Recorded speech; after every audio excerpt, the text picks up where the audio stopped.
داخل ہونے کے بعد 7 چکروں کا طواف کریں جس میں استباء بھی ہو رمل بھی ہو، 8 استلام کریں، 2 رکعت واجب الطواف پڑھیں، پھر سعی کریں، 7 چکروں کی سعی کرنے کے بعد پھر بال نکالیں تو ایک عمرہ آپ کا مکمل ہوتا ہے۔ عمرہ اچھا ہے لیکن عمرے سے زیادہ افضل ہے آپ کا طواف کرنا ہی سب سے زیادہ بہتر۔ کوشش کریں کہ کوئی بھی نماز مسجد حرام سے باہر نہ ہو۔ مسجد حرام عمارت والی مسجد کو کہتے ہیں، اس کے اندر نماز پڑھیں۔ صحن مسجد میں نماز پڑھنے سے ثواب تو جماعت کا ملے گا، مسجد میں نماز پڑھنے کا ثواب ملے گا نہیں ملے گا اللہ جانتا ہے۔ میں کیوں، اللہ دینا چاہیں تو میں کیوں روکوں، اس لیے لیکن عقلاً سمجھ میں آنے والی بات تو یہ ہے کہ آپ مسجد حرام میں اندر جا کر نماز پڑھیں تو بہت تسلی، بڑا اطمینان، ہر اعتبار سے فائدہ مند ہوتا ہے۔ چلیے، اس کے بعد واپسی سے پہلے طواف وداع کرنا ہے۔ نبی پاک صلی اللہ علیہ وسلم مدینہ منورہ نکلے تو کعبے سے چونکہ بڑی محبت تھی، مڑ مڑ کر دیکھتے اور جہاں موقع نظر آتا اوپر چڑھ کر دیکھتے کعبے کو۔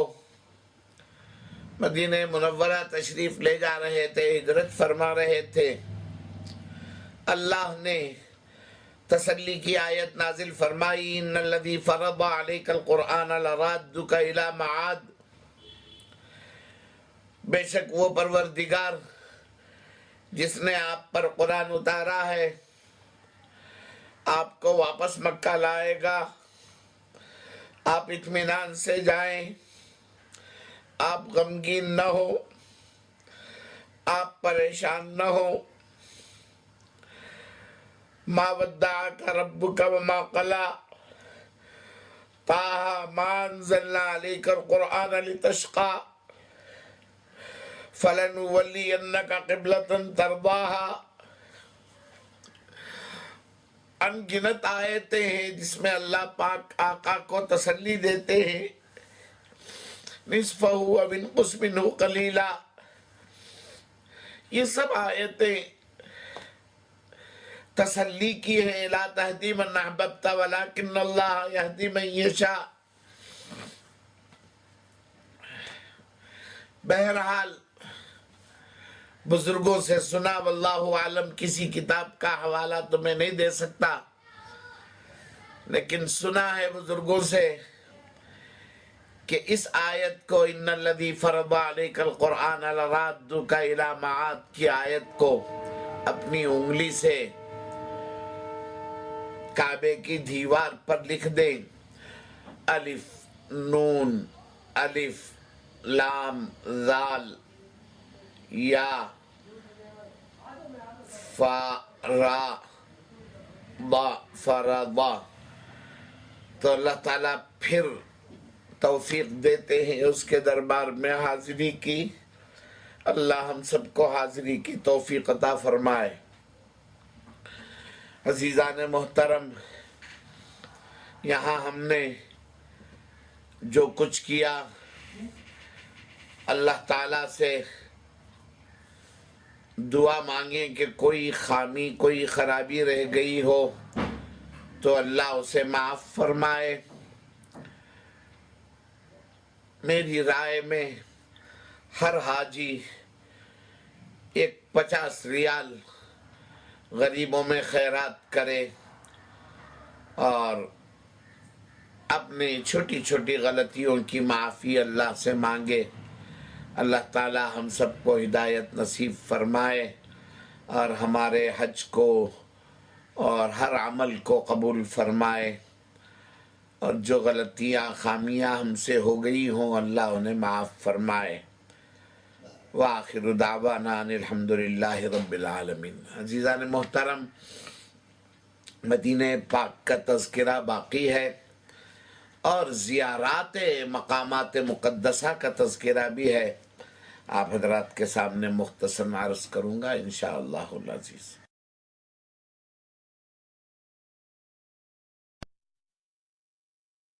العالمین والصلاة والسلام على سید المرسلین محمد وآلہ واصحابہ اجمعین، اما بعد فاعوذ باللہ من الشیطان الرجیم۔ ألم نشرح لك صدرك ووضعنا عنك وزرك الذي ينقض ظهرك ورفعنا لك ذكرك، وقال النبي صلى الله عليه وسلم من زار قبري بعد مماتي فكأنما زارني في حياتي، أو كما قال عليه الصلاة والسلام۔ صدق الله العظيم وصدق رسوله النبي الكريم، ونحن على ذلك من الشاهدين والشاكرين والحمد لله رب العالمين۔ از خدا خواہیم توفیق ادب، بے ادب محروم گشت از فضل رب۔ عزیزان محترم، نبی پاک صلی اللہ علیہ وسلم مکہ مکرمہ سے نکل کر مدینہ منورہ جا رہے تھے اور بڑی محبت سے مکے کو دیکھ رہے تھے، کعبے کو۔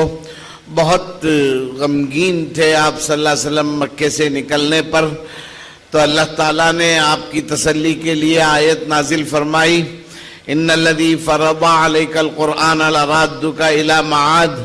بے شک وہ اللہ جس نے آپ پر قرآن اتارا ہے وہ آپ کو واپس اس مکہ شہر لے کر آئے گا۔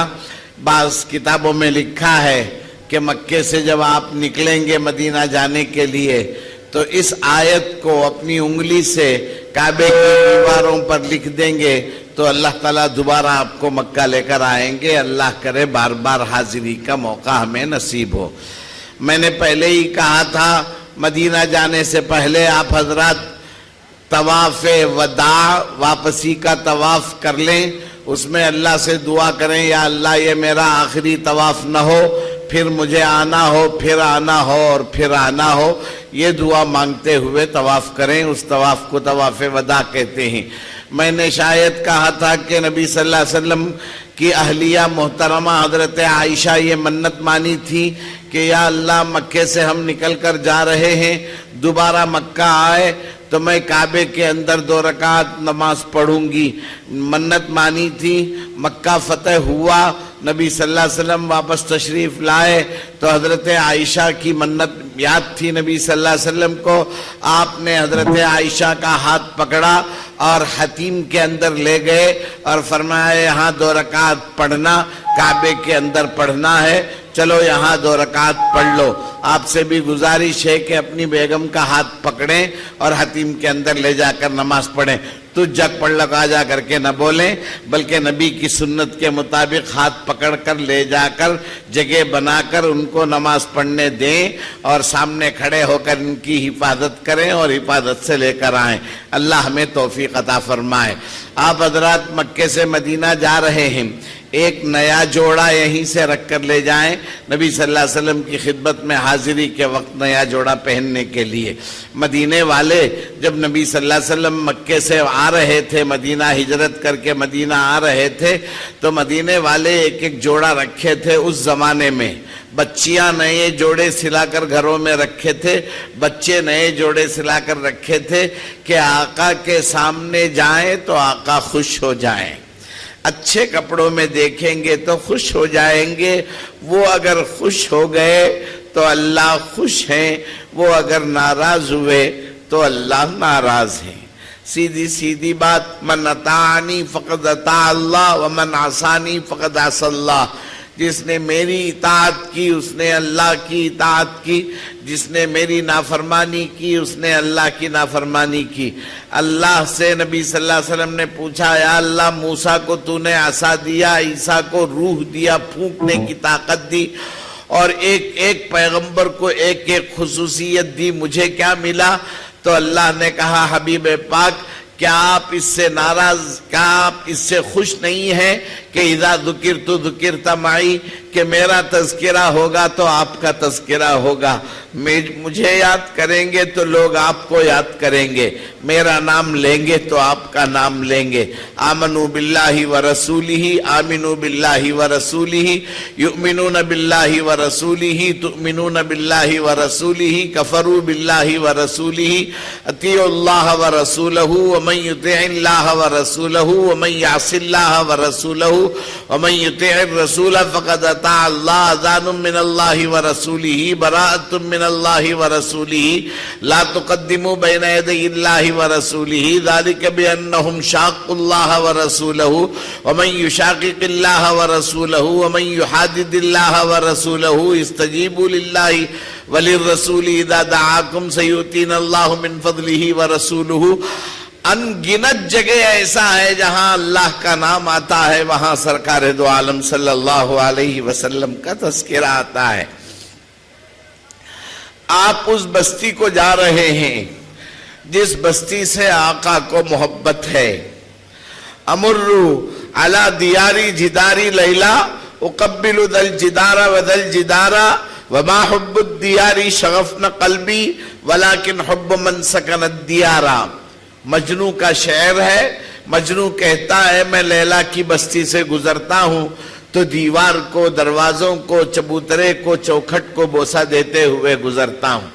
یہ در و دیوار سے محبت نہیں ہے، در و دیوار کے اندر رہنے والی لیلا سے محبت ہے۔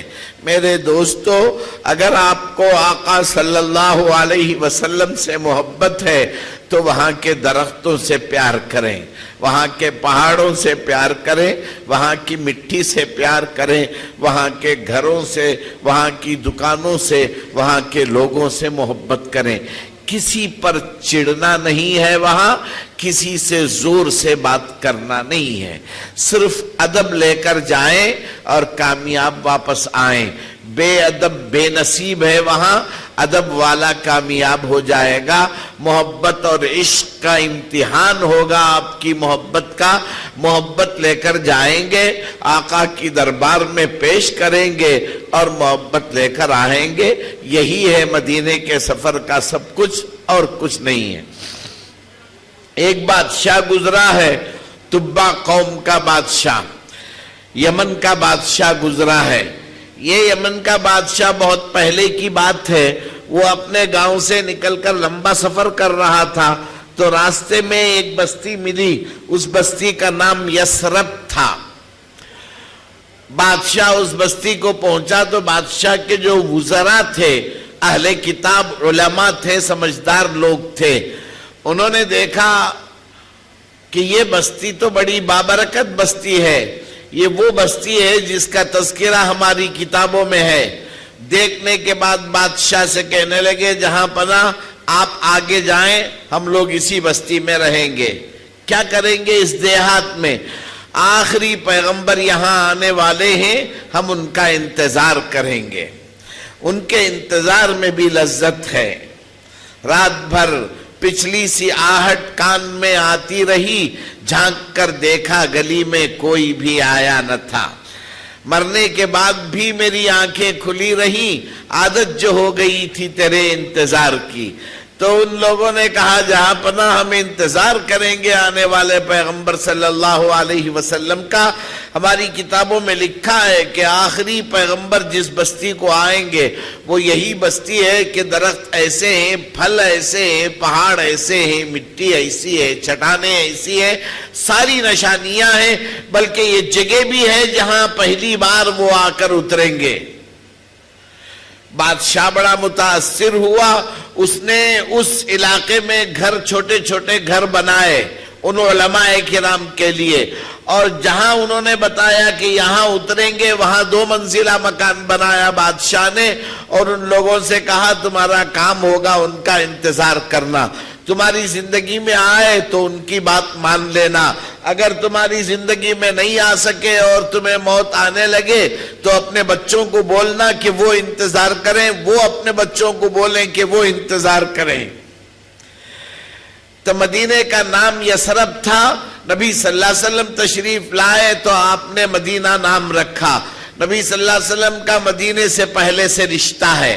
مدینے سے یہ رشتہ یہ ہے کہ آپ کی والدہ جو ہے وہ مدینے کی ہیں، ننیال مدینہ ہے، ددیال مکہ ہے، دادا دادی مکے کے ہیں، نانا نانی مدینے کے ہیں۔ تو نبی صلی اللہ علیہ وسلم کی نانی صاحبہ نبی صلی اللہ علیہ وسلم کا ننیال مدینہ ہے۔ آپ کی والدہ آمنہ خاتون کے ساتھ 6 سال کی عمر تھی آقا کی، تب آپ پہلی بار مدینہ تشریف لائے۔ وہاں ایک تالاب میں آپ نے تیرنا سیکھا، واپس آ رہے تھے مکے کو تو راستے میں آپ کی والدہ کا انتقال ہو گیا ابوا نامی مقام میں۔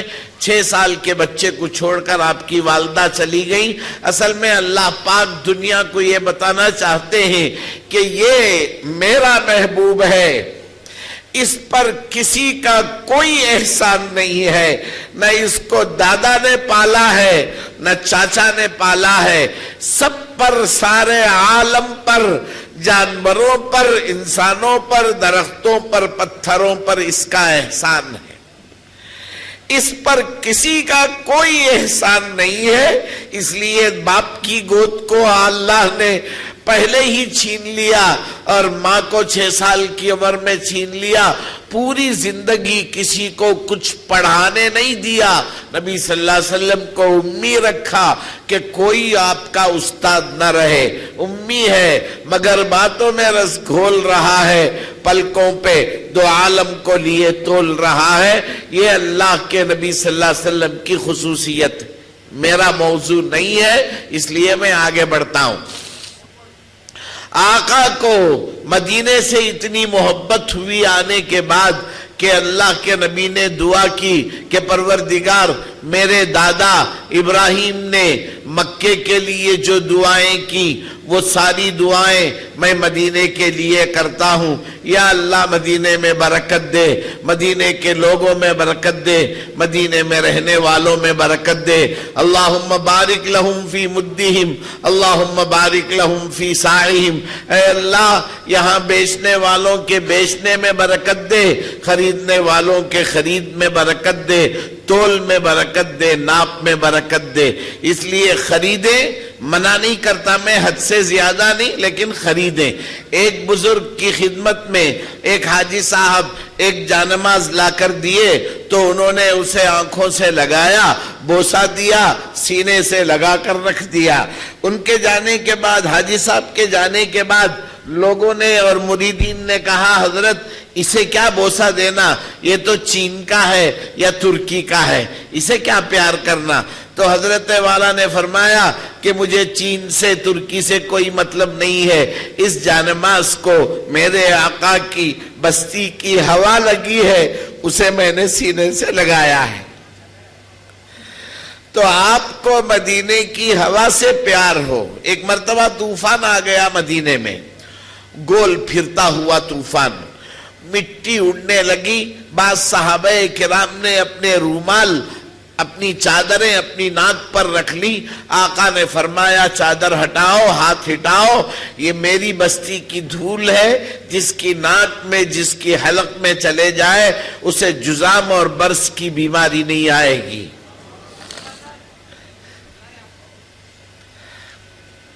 اس لیے صرف پیار لے کر جائیں، وہاں کے درختوں سے، مٹی سے، پتھر سے۔ آقا نے احد کا بڑا پہاڑ ہے، سلسلہ ہے، احد کے پہاڑ کو دیکھ کر فرمایا احد یحبنا ونحبہ، اے احد مجھے معلوم ہے کہ تو ہم سے پیار کرتا ہے، ہم بھی تجھ سے پیار کرتے ہیں۔ آپ بھی دیکھیں تو ضرور احد کو بولیں احد میرے آقا تجھ سے پیار کرتے تھے، میں بھی تجھ سے پیار کرتا ہوں۔ محبت کا اظہار کریں اس سے، واقعی بھی محبت کی جگہ ہے۔ اور ایک پہاڑ ہے مدینے سے باہر، اس کا نام عیر، وعیر یبغضنا ونبغضہ۔ آقا نے فرمایا عیر مجھے معلوم ہے تو مسلمانوں سے نفرت کرتا ہے، ہم مسلمان بھی تجھ سے نفرت کرتے ہیں۔ وہ پہاڑ آپ کو نظر نہیں آئے گا، میں نے ویسے ہی درمیان میں بات بتا دی۔ بادشاہ نے مکانات بنائے، 2 منزلہ ایک مکان بڑا بنایا خاص جگہ میں، اور وہاں علماء کے سردار سے کہا تم رہو گے، تمہارا خاندان رہے گا۔ اور تمہارا کام ہے ان کا انتظار کرنا۔ مدینے والوں کی فطرت میں انتظار لکھی ہوئی تھی۔ مدینے والے اس لیے مکے والوں سے پہلے ایمان لائے۔ آپ صلی اللہ علیہ وسلم جب مینا کے خیموں میں آواز لگاتے ہوئے تشریف لے جا رہے تھے، ایک خیمے کے باہر اندر چراغ جل رہا تھا، آقا نے آواز لگائی تو خیمے کے لوگ باہر نکل کر آئے۔ آپ صلی اللہ علیہ وسلم نے پوچھا کہاں کے ہیں، تو انہوں نے بتایا کہ یثرب کے ہیں۔ کون سے قبیلے کے ہیں؟ فلاں قبیلے کے ہیں۔ میں کچھ دیر تم سے بات کرنا چاہتا ہوں۔ جی بولیے۔ آپ نے فرمایا میں اللہ کا آخری پیغمبر ہوں، اللہ ایک ہے، اس کا کوئی ساجی شریک نہیں ہے۔ اتنا بولنا تھا کہ سارے لوگ نبی صلی اللہ علیہ وسلم کے دامن کو پکڑ کر کلمہ پڑھنے لگے اور کلمہ پڑھ کر ایمان لائے۔ سب کے سب ایمان لائے آپ صلی اللہ علیہ وسلم پر۔ یہ خصوصیت ہے مدینے کی کہ مدینے کی مٹی میں آقا کی محبت پہلے ہی سے رکھ دی گئی تھی۔ اس لیے آپ حضرات سے گزارش ہے کہ آپ جب جائیں تو محبت ہی محبت لے کر جائیں۔ نبی صلی اللہ علیہ وسلم مدینہ تشریف لائے۔ میری بہنیں توجہ سے سنیں، لوگوں کو خبر پھیل گئی تھی کہ آقا آنے والے ہیں۔ لوگ پہاڑوں پر چڑھ چڑھ کر دیکھتے کہ مدینہ کب آئیں گے آقا۔ اچانک مدینے میں آواز پھیلی کہ آقا آ رہے ہیں۔ مدینے کے بچے بچیاں جلدی جلدی گھروں کو گئیں نیا لباس پہننے کے لیے۔ سب پہن کر کنارے آ گئی مدینے سے باہر۔ نبی صلی اللہ علیہ وسلم کا استقبال کرنے کے لیے آپ اونٹنی پر سوار تھے۔ چاروں طرف سے لوگوں نے آ کر گھیر لیا۔ بچیوں نے آپ کا استقبال کیا نظم پڑھ کر۔ یہ نظم 1400 سال پرانی نظم ہے۔ طلع البدر علینا من ثنیات الوداع وجب الشکر علینا ما دعا للہ داعی، کہ 14ویں کا چاند ہمارے گھر پر نکلا ہے، ہماری بستی پر 14ویں کا چاند نکلا ہے۔ میرے دوستو، نبی صلی اللہ علیہ وسلم کے چاہنے والوں نے عجیب عجیب ناموں سے آقا کو پکارا ہے۔ ہماری امی حضرت عائشہ صدیقہ رضی اللہ تعالی عنہا فرماتی ہیں لنا شمس وللآفاق شمس، میرا ایک سورج ہے، دنیا کا ایک سورج ہے۔ انہوں نے سورج کہا ہے۔ وَشَمْسِ خَيْرٌ مِّن شَمْسِ السَّمَاءِ، اور میرا سورج آسمان کے سورج سے اچھا ہے، پیارا ہے۔ میری بہنوں، کبھی تم نے کہا کسی سے اپنے شوہر کے بارے میں کہ میرا شوہر دنیا میں سب سے پیارا ہے؟ کہا تم نے؟ نہیں کہہ سکتی، کنجوس ہیں آپ، کنجوس ساری کی ساری۔ موضوع تکلیف دہ ہوتا ہے پھر بھی میں بول دیتا ہوں۔ امی فرماتی ہیں نبی صلی اللہ علیہ وسلم ویسے تھے کہ تو تمہیں کیسی ہی کر کو۔ حضرت عائشہ بھی ویسی تھی۔ نبی صلی اللہ علیہ وسلم نے ایک مرتبہ پکارا حمیرہ۔ حضرت عائشہ کا نام تو عائشہ ہے، لیکن نبی صلی اللہ علیہ وسلم پیار سے اپنی دلہن کو حمیرہ پکارتے تھے۔ آپ بھی ہیں، لوگ پکارتے ہیں بیگم، جانو، ایسے پیار بھرے نام اپنی دلہن کو رکھتے ہیں لوگ، جائز ہے۔ حمیرہ، جی یا رسول اللہ۔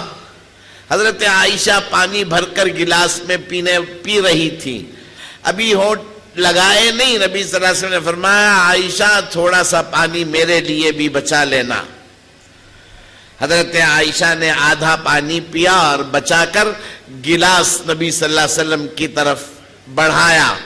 نبی صلی اللہ علیہ وسلم نے گلاس ہاتھ میں لے کر پوچھا حمیرہ تم نے کدھر ہونٹ لگائے؟ حضرت عائشہ نے گلاس کو گھما کر بتایا ادھر یا رسول اللہ، تو نبی صلی اللہ علیہ وسلم نے ادھر اپنے ہونٹ لگا کر پانی پیے۔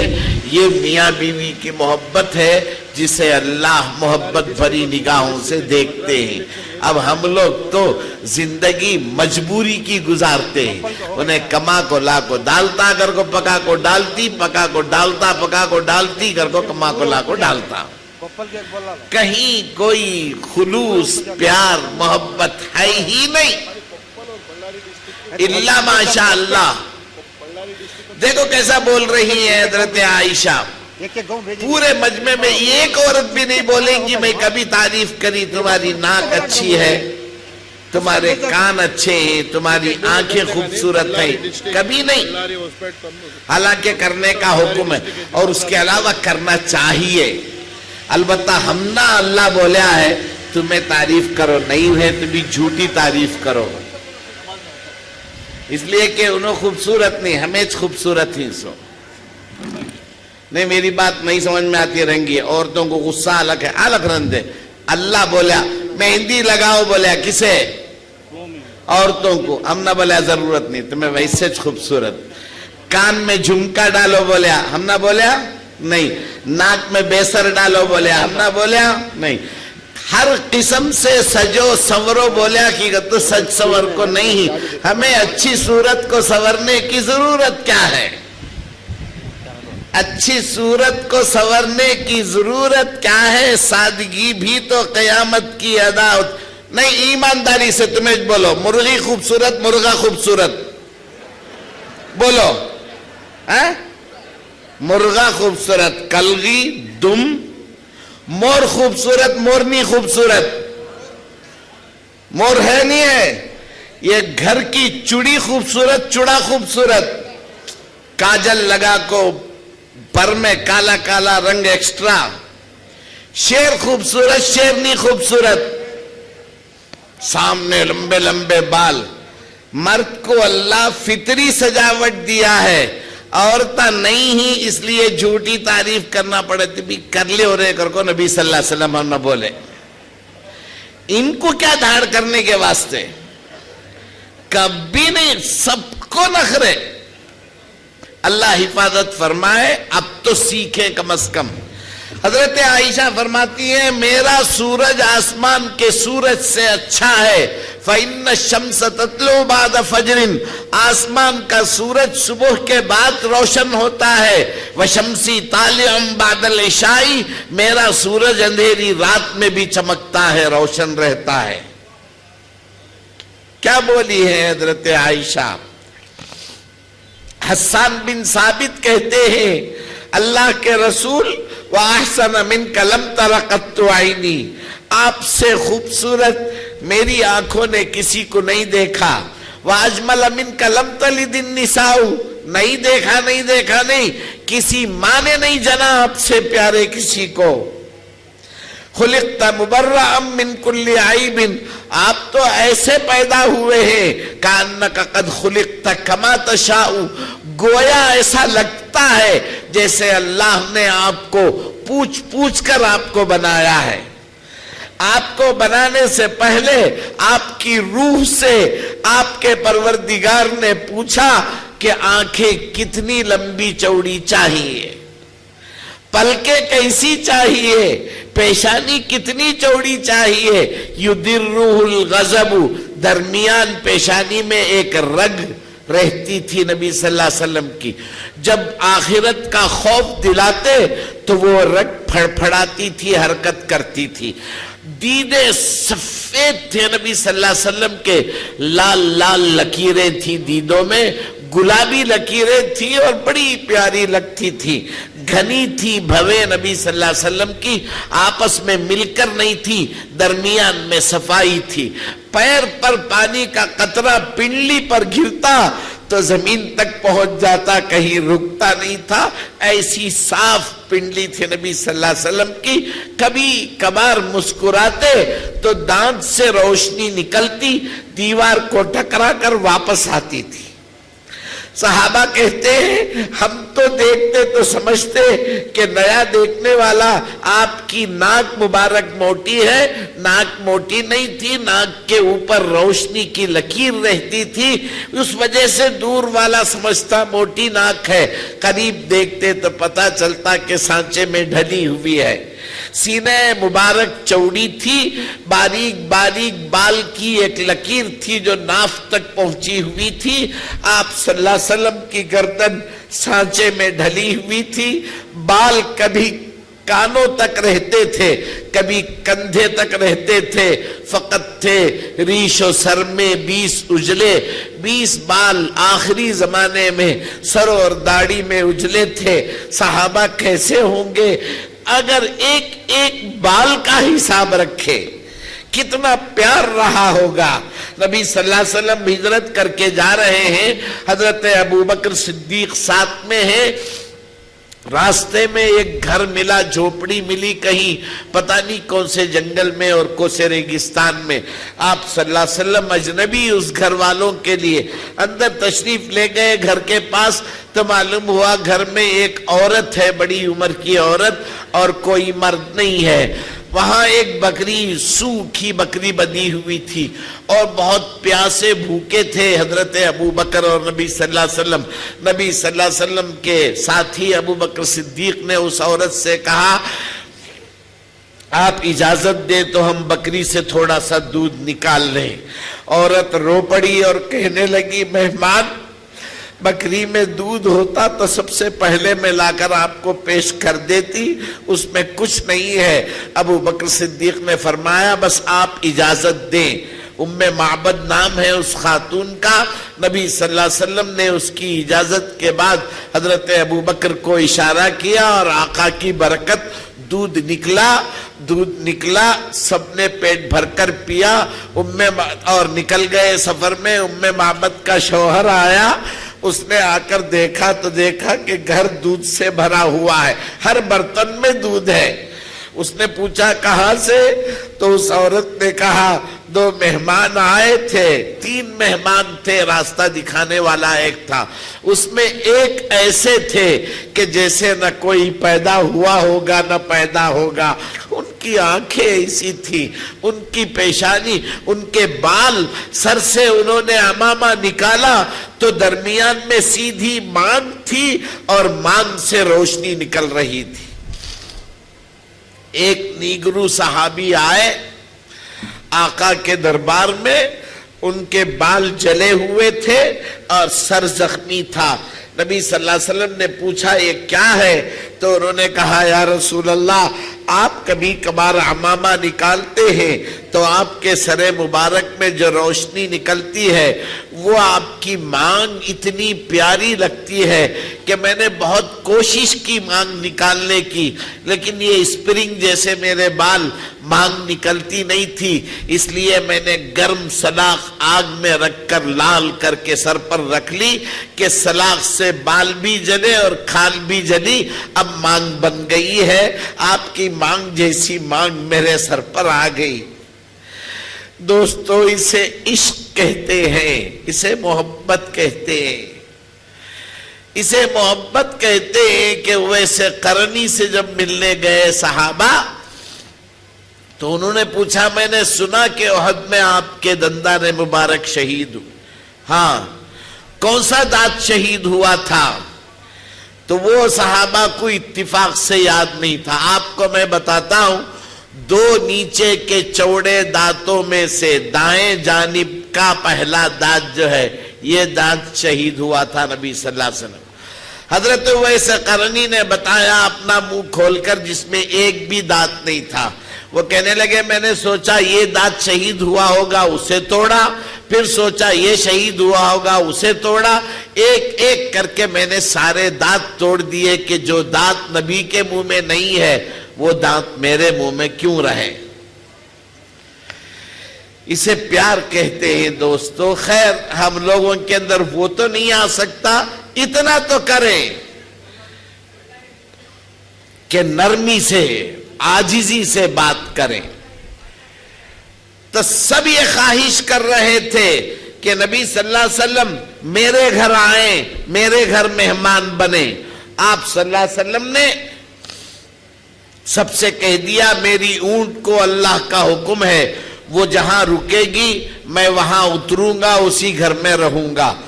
اب آپ کی اونٹنی جس گھر کے پاس سے گزرتی گھر والا یہ تمنا کرتا کہ کاش اونٹنی بیٹھ جائے، لیکن وہ چلتے چلتے ابو ایوب انصاری رضی اللہ عنہ کے مکان کے سامنے بیٹھی،